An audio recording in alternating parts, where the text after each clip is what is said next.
This is Optimal Finance Daily, episode 1692, 30 Years Old and Living with My Parents by Adam Murray of livingthisgoodlife.com. And I'm your host and personal finance enthusiast, Diana Merriam.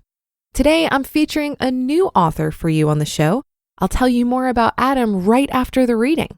So for now, let's get right to it and start optimizing your life.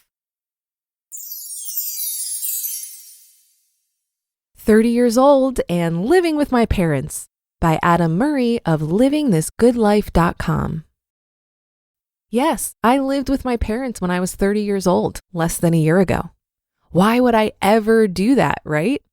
Well, let me tell you.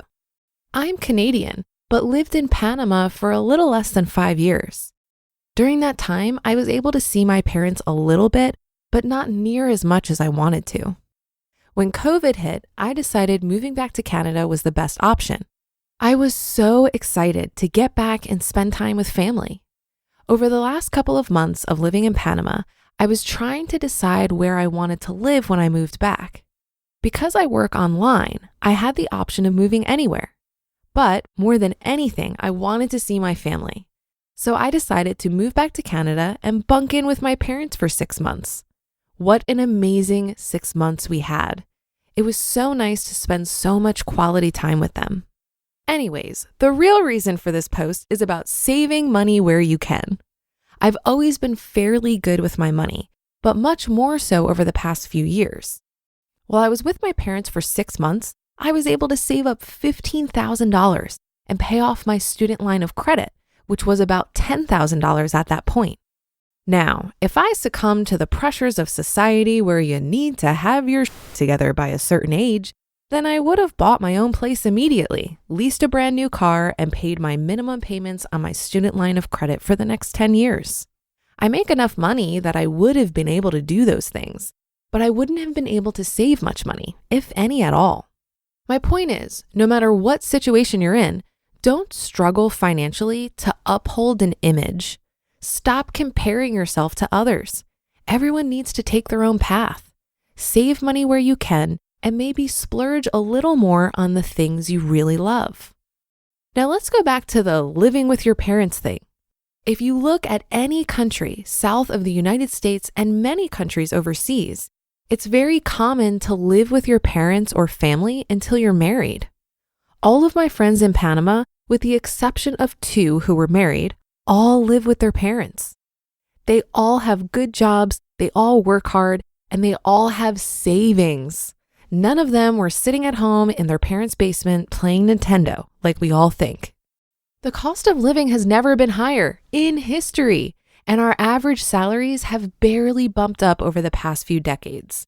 How are we all supposed to thrive and save money? It's becoming impossible. Now, I'm not saying you have to go live with your parents. Everyone has a different path.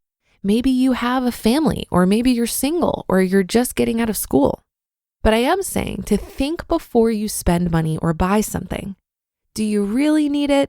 Do you really need the top of the line product? Can you save a little money with a different solution? Here are a few ways you can challenge yourself and start saving money. Number 1, live on 50% of your total earnings. If you make $60,000 a year, then live like you make $30,000 a year. Take the rest of your money and put it into your savings, investments, and paying off your debts. This is the easiest way to get ahead and reach your retirement at an earlier age. Number 2, get a roommate if you have the extra space. There's tons of people looking for a place to live or even to just rent a room in someone's house. Interview your candidates beforehand to find out if they're a good fit for you and or your family. You can save about 50% more each month if you do this. Even if it's just for a year, give it a shot. If you pay $1,500 a month on your mortgage and you charge your roommate $750 a month for rent, that's $9,000 extra each year that you can put towards your savings or investments. Or continue paying your $1,500 a month and put the other $750 towards your mortgage to have it paid off much earlier. Number 3, cancel some of your subscriptions. If you have Netflix, Amazon Prime, Crave, Spotify, Apple Music, or any of the other million subscriptions out there, challenge yourself to delete some. It may not seem like much if you're paying $10 a month, but it adds up over time, especially when you have several of them. Take that extra money and put it into your investments or pay something off. Number 4, adjust your phone bill. There's so many different phone plans out there, so you should be comparing them. Shop around for the best deals and take a look at your data. Are you actually using all the data you pay for each month?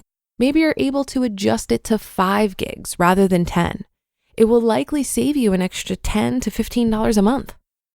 And number 5, stop eating out, or at least cut back. I get it. We all love going to a restaurant or getting takeout, but it really gets expensive when you tally it up over a month.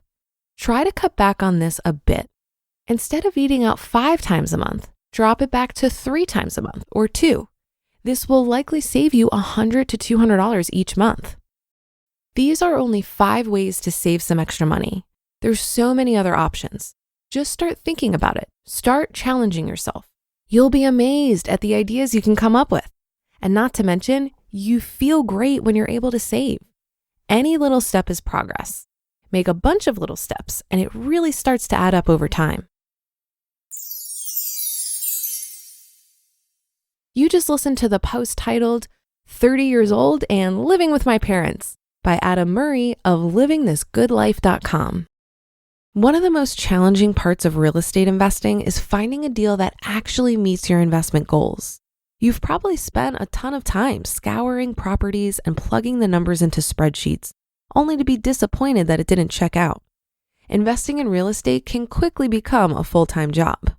The team over at Awning is trying to change that. Awning is a real estate investing platform that really puts the passive back into passive income. They're a brokerage, just like you're used to, except they have technology superpowers to help get the most out of your investment. Awning takes in your investment goals, pairs you with a dedicated advisor, and uses some pretty incredible technology to find and surface the best opportunities for you as soon as they become available. Awning's platform shows you everything you could possibly want to know, from rental and appreciation estimates, neighborhood trends, school scores, and more. If you're looking to supercharge your investment search and want to close on better deals while investing less time, give Awning a try. Head over to awning.com/OFD to start fast-tracking your real estate investing process. That's awning.com/OFD. Adam knew from a young age that he wanted to explore and find what makes him happy and uncomfortable. He grew up as a very shy kid, but over time, he was able to defeat what was holding him down. He started to realize that the greatest things in life, whether it be your happiness or successes, all come on the outskirts of your comfort zone. Since then, he's been exploring the world and everything in between and trying to make each day his best day. He wants to share with you his experiences and hopefully influence you to make each day your best as well. To discover more insights from Adam, visit livingthisgoodlife.com. Keeping up with the Joneses or worrying about what others think of your lifestyle is a great way to squander your wealth. What other people think of you is actually none of your business. But you know what is your business? Managing your money and building wealth, because no one is going to do that for you. I think one of the ways to actually get rich is to not care about looking rich. Oftentimes we look at how someone dresses, where they live, what they drive, and we make assumptions about how well off they are. But in this day and age, where anyone can buy anything on credit, having nice things is no longer an external marker of success. It doesn't mean you have money. More often than not, it means you're willing to take on debt. We talk a lot on this show about analyzing our spending and aligning our spending with our values, with the ultimate goal of reducing our expenses without feeling deprived. So questioning if any of your spending is the result of trying to impress others or keep up appearances is well worth your time. A friend told me the other day that she realized she was spending way too much money on her appearance, like getting her nails done, her hair highlighted, skincare, makeup, etc. She mentioned that she worked with a lot of women who were much younger than her, and it made her feel insecure about her appearance. I asked her what she thought about my graying hair and unpainted nails, and she responded that she never noticed. Now, Perhaps she was just being nice, and she was actually silently judging me for not putting more time, effort, and money into my appearance. But I chose to believe her because I know for myself, I barely ever notice the subtle difference in her hair or nail color. Even though we are the centers of our own universes, more often than not, other people aren't paying attention to us. They're worried about themselves and their own appearance.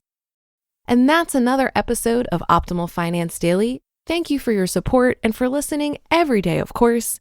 Have a great rest of your day, and I'll be back with another post for you tomorrow, where your optimal life awaits.